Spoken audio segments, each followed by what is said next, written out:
Assalamualaikum warahmatullahi wabarakatuh. Kami dari kelompok 7 dan hari ini kami akan mempresentasikan kertas kerja kolaborasi kami yang kedua yang berjudul Indian Ocean. Indian Ocean atau Samudra Hindia adalah kumpulan air terbesar ketiga di dunia yang meliputi sekitar 20% dari total permukaan air di bumi dan merupakan lautan yang sangat berpengaruh bagi ekosistem di planet bumi. Samudra Hindia dinamai Indian Ocean karena India memiliki garis pantai terpanjang di Samudra Hindia, memiliki letak sentral di antara Asia Timur dan Asia Barat, dan semenanjung Deccan yang merupakan perpanjangan paling selatan India yang menjorok ke Samudra Hindia. Selanjutnya mengenai dasar teori ya dari makalah yang kami bawakan dari kelompok 7 yang membahas tentang Indian Ocean. Eh, jadi seperti yang kita tahu sebenarnya Indian Ocean atau Samudra Hindia itu merupakan samudra terbesar ketiga di dunia ya. Dikelilingi oleh Asia, Afrika, dan Australia. eh Memiliki peran penting dalam sistem iklim global melalui interaksinya dengan atmosfer terutama lewat dominasi angin muson. Nah, si pola angin muson ini itu pastinya mempengaruhi si sirkulasi laut atau ocean circulation dari si Samudra Hindia ini sendiri. Nah, selain itu ada juga fenomena yang dinamakan Indian Ocean Dipole dan El Nino Southern Oscillation yang juga turut memodulasi pola sirkulasi laut dan suhu permukaan di wilayah ini. Seperti itu. Nah, eh di samping itu juga ada yang namanya proses termohalin yang juga berperan penting kepada kontribusi air yang bersalinitas tinggi dari Teluk Persia dan Laut Merah yang mendukung sirkulasi lapisan dalam. Seperti itu. Selanjutnya, terdapat beberapa wilayah kunci di Samudra Hindia gitu yang mencakup Teluk Benggala yang memiliki stratifikasi salinitas akibat limpasan air tawar dari sungai besar seperti Gangga dan Brahmaputra. Nah, Laut Merah ini menghasilkan RSOW yang mempengaruhi salinitas dan sirkulasi termohalin. Setelah itu, samudra ini juga menjadi pusat keanekaragaman hayati yang mendukung produktivitas perikanan melalui proses upwelling. Karena saat proses upwelling itu sendiri, maka eh, di permukaan air tersebut akan banyak nutrien yang memancing ikan-ikan atau biota laut lainnya berkumpul di sana. Jadi kompleksitas sirkulasi dan dinamika Samudra Hindia ini menjadikannya sangat penting bagi ekosistem laut, ekonomi, dan keseimbangan iklim global. Berikutnya, saya akan menjelaskan beberapa laut dan teluk yang ada di Samudra Hindia.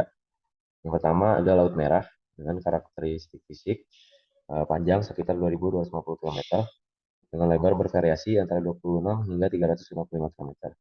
Kedalaman dengan rata-rata 490 meter, tapi di beberapa titik bisa mencapai 2.000 meter dengan luas sekitar 438.000 km. Geografis berbatasan di Laut Tengah melalui terusan Pasifik Utara, kemudian Samudra Hindia melalui Selat Bab el Mandeb di selatan yang kemudian menghubungkan ke Teluk Aden.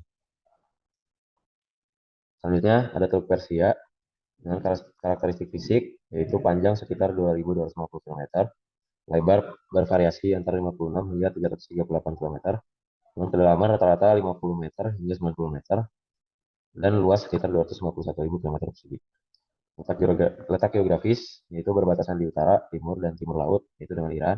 Di barat dan barat daya itu Kuwait, Irak, Arab Saudi, Bahrain, Qatar, dan Uni Emirat Arab. Dan di selatan terhubung dengan Teluk Oman dan Samudra Hindia melalui Selat Hormuz, jalur pelayaran transit yang sangat strategis. Selanjutnya ada Teluk Benggala dengan karakteristik fisik sekitar 2.090 km untuk panjang, kemudian lebar sekitar 1.610 km, luas sekitar 2,2 juta km persegi, dan kedalaman rata-rata di 2.600 meter dengan kedalaman maksimum mencapai 4.694 meter. Letak geografis terletak di India dan Bangladesh di batas di bagian barat, di batas utara berbatasan dengan delta Sungai Gangga Brahmaputra di Bangladesh, kemudian di timur berbatasan dengan Myanmar, Thailand, dan Semenanjung Malaya, kemudian di selatan terhubung langsung dengan Samudra Hindia. Selanjutnya untuk plato di Samudra Hindia. Jadi Samudra Hindia ini memiliki beberapa laut yang mempengaruhi iklim pelayaran sama kehidupan di bawah laut. Berikut adalah contoh-contoh laut-laut di Samudra Hindia. Ada banyak tapi di sini saya berikan tiga. Yang pertama itu Laut Andaman yang letaknya di sebelah barat daya Thailand, Myanmar, dan India serta sebelah timur Sri Lanka. Yang kedua itu ada Laut Arab yang letaknya di bagian barat daya Samudra Hindia membatasi Oman, Yaman, dan Arab Saudi. Yang ketiga Laut Sunda, letaknya di antara Pulau Sumatera dan Pulau Jawa di Indonesia, serta menghubungkan Selat Sunda dengan Samudra Hindia. Oke, di sini ada interaksi Laut Merah, Teluk Persia dengan Teluk Benggala.